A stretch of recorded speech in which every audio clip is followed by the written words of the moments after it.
நிமிஷா, நீங்க தான் சொன்னீங்க அவனுக்கு சந்தேகம். நிமிஷா, என்ன நிமிஷம் அப்படி சொல்லாம ஓடி வந்துட்டேன்? என்ன?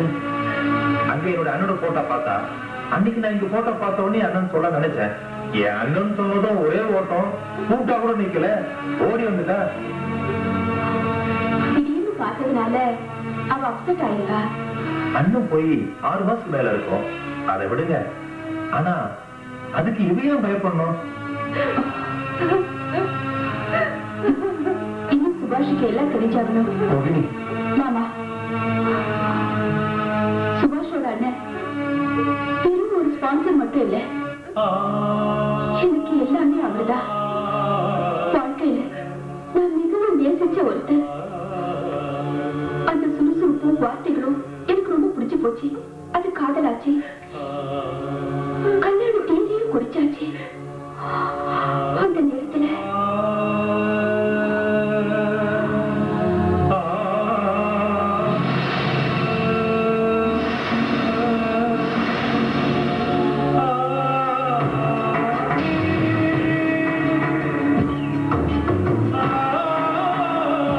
ரொம்ப நேரம் வெயிட் பண்ண வச்சுக்கா. பரவாயில்ல, காதலுக்காக காத்திருக்கிறதுலயும் தொகை இருக்கு.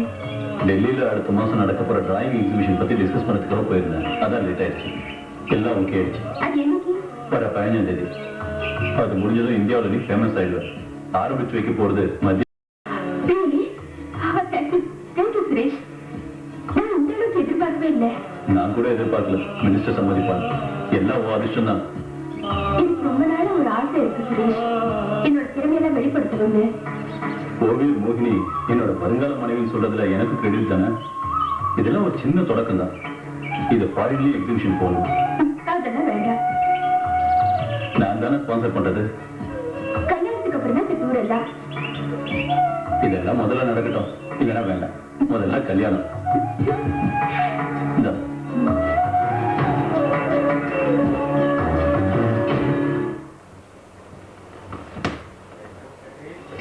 அப்பா, காலேஜ்ல எக்ஸ்கர்ஷன் போறாங்க, நானும் போகணும். அனுப்பலாமா வேண்டாம்? நிமிஷம் அனுப்பலாம், ஆனா என் இன்ட்ரெஸ்டா படிப்புலயும் காட்டணும். நான் ஃபர்ஸ்ட் கிளாஸ் வாங்குறது நிச்சயம். சொன்னா போதாது, வாங்கி காட்டணும். அவங்க வந்துட்டாங்கன்னு நினைக்கிறேன். ஆர்ட் காம்படிஷனுக்காக மோகினி டெல்லிக்கு போறது கன்ஃபார்ம் ஆயிடுச்சு. அவர் சொல்றது உண்மையாக்கா? ஆமா, கங்க்ராச்சுலேஷன். நானும் வர எக்ஸிபிஷனுக்கு. எக்ஸிபிஷன் எஸ்கேஷன் எல்லாத்துக்குமே போலாம். குழந்தை தானே, வரட்டுமே. தேவி மட்டும் இல்ல, குடும்பத்தோட நம்ம எல்லாரும் போலாம். செலவு கூடும். அதெல்லாம் ஒரு பிரச்சனையே இல்ல. அப்புறம் நிமிஷாவுக்கு வெளியூர்ல இருந்து ஒரு வேலைக்கு ஆஃபர் வந்துருக்கு. நல்ல கம்பெனி. வேணாம், நான் இந்தியாவிலே, சாரி தமிழ்நாட்டிலே இருந்துடுறேன். நல்ல வாய்ப்பு எப்பவுமே கிடைக்காதுமா. என்ன நாடு தரத்துக்கு அப்பா முடிவெடுத்த மாதிரி இருக்கு. மாமாவுக்கு குழந்தைங்களோட வாழ்க்கை தான் முக்கியம். முதல்ல சுரேஷ் அத்தானுக்கும் அப்பாவுக்கு கல்யாணம் நடக்கட்டும், மத்ததெல்லாம் அப்புறமா யோசிக்கலாம். தேவி வா. உட்காருங்க சுரேஷ்.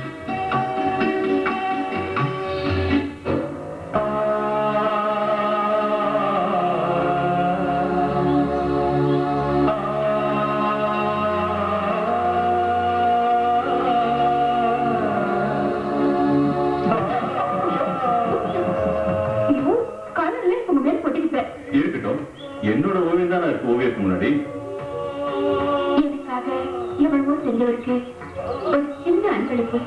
நான் உன்னோட மனசு முழுக்க இருக்கும்போது அப்புறம் இது இருக்கு. நான் பாக்குறதுக்கு கல்யாணம் ஆனதுக்கு அப்புறம் எப்பவும் பார்க்கலாம்ல. என்ன இந்த சீக்கிரத்துக்கே வந்துட்டீங்களா? ஏய், சும்மா இப்படியே பார்த்துட்டு இருக்கலாம். இந்த படம் நம்ம பெட்ரூம்ல வைக்கிறதுக்கு உங்களை மாமா கூப்பிட்டாரு.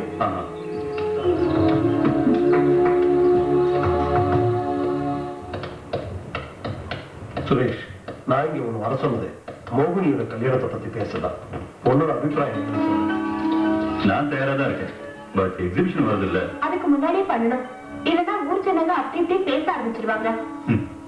அக்கா விஷயத்துல எவ்வளவு ஆர்வம். ஓகே, நான் ரெடி.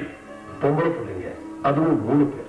தங்கச்சி பிள்ளைங்களா இருந்தாலும் என் பிள்ளைங்க மாதிரி தான் மோகினியும் தேவிக்காவும். அவங்களுக்கு என்ன விட்டா யாரு இருக்காங்க சொல்லு? இப்ப நான் கூட இருக்குல்ல, ஏன் கவலைப்படுறீங்க? மோகினியோட வாழ்க்கையை பத்தி எனக்கு கவலையே இல்லை. கண்ணு மூடுறதுக்கு முன்னாடி நிமிஷாவையும் தேவிக்காவையும் கரை சேர்க்கணும், அதான் எனக்கு முக்கியம். எல்லாம் உங்க இஷ்டம். நான் எதுக்கும் தயாரா இருக்கேன். சரி, நான் கிளம்புறேன்.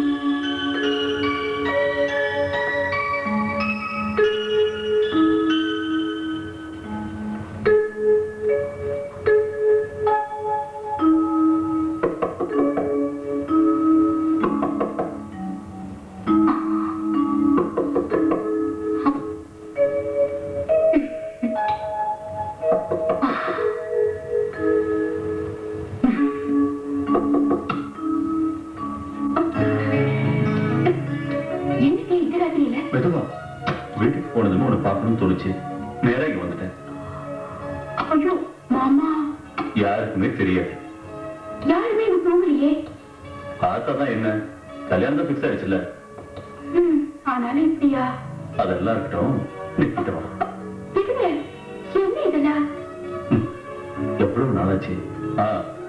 கல்கட்டாவில ஒரு பிரஸ்டீஜ் எக்ஸிபிஷன் ரெடி பண்ணலான்னு மந்திரி சொல்லியிருக்காரு. அதை சொல்றதுக்காக தான் வந்தேன்.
இந்த மாதிரி ராத்திரியில பதுங்கி பதுங்கி வரது சரியில்லை. அது கொல்கத்தால எக்ஸிபிஷன் நடத்துறதுக்கு ஒரு ஆஃபர் வந்திருக்கு, அதை சொல்றதுக்கு தான் வந்தேன். அதெல்லாம் சரிதான். காலையில சொன்னா போதாதா? இல்லைன்னா போன் செஞ்சிருக்கலாம்ல. நேர்ல சொல்லணும்னு தோணுச்சு, சாரி.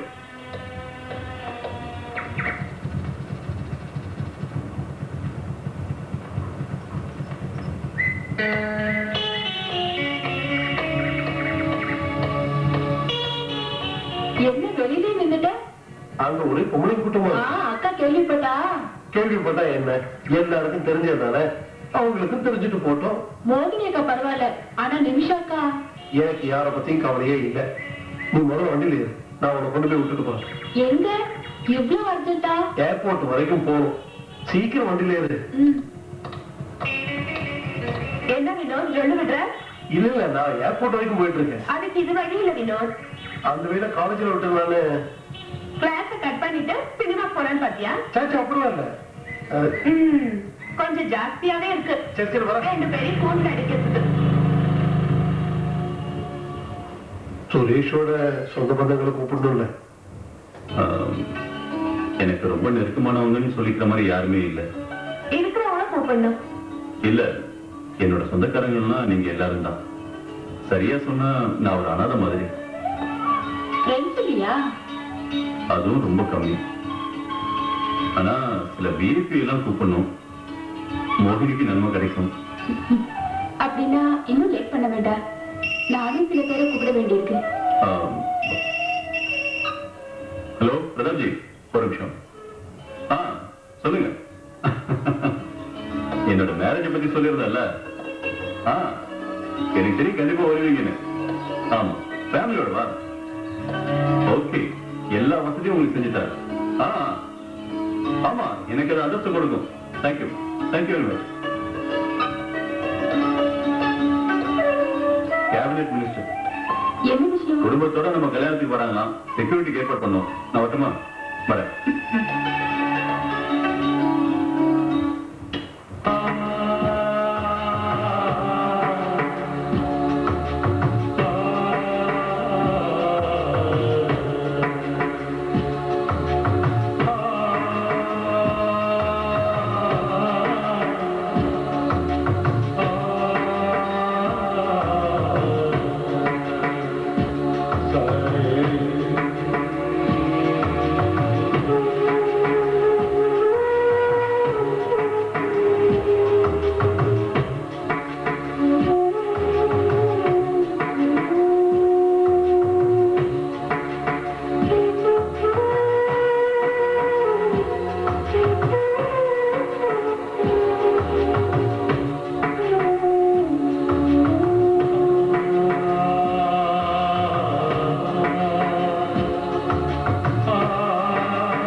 எல்லாம் நல்லபடியா நடக்கணும்ப்பா. என்னப்பா ஸ்பெஷல் பிரார்த்தனை? எல்லாம் உங்களுக்காக தாமா. உங்க 3 பேரோட வாழ்க்கை நல்லபடியா இருக்கணும்னு ஆண்டவனை வேண்டிக்கிட்டு இருக்கேன். உங்களோட பிரார்த்தனை தான் எங்களுக்கு எப்பவும் துணை. சுரேஷ் நல்லவன். இனி நான் தைரியமா ஓய்வு எடுப்போமா. அப்பா ஓய்வு எடுக்கிறதெல்லாம் அப்புறம் நானும் தேவிகாவும் இருக்கோம், ஞாபகம் வச்சுக்கோங்க. உங்களுக்கு கல்யாணம் பண்ணதா சுரேஷ் இருக்காரு, அவருக்கு நீங்க தான் உயிர். கல்யாணம் முடிஞ்சு நீங்க இங்கிருந்து மாறி போனா போதும் இல்லையாப்பா? இங்கிருந்து விரட்டுறதுலயே இருக்கியா? அப்படியும் வச்சுக்கலாம். சரி, நீங்க கோயிலுக்கு போயிட்டு வாங்க. நான் நம்ம ஜோசியரை போய் பார்த்துட்டு வந்துடுறேன். சரி, சீக்கிரம் வா. தேவி வரத்துக்குள்ள நம்ம வரணும். வாங்க.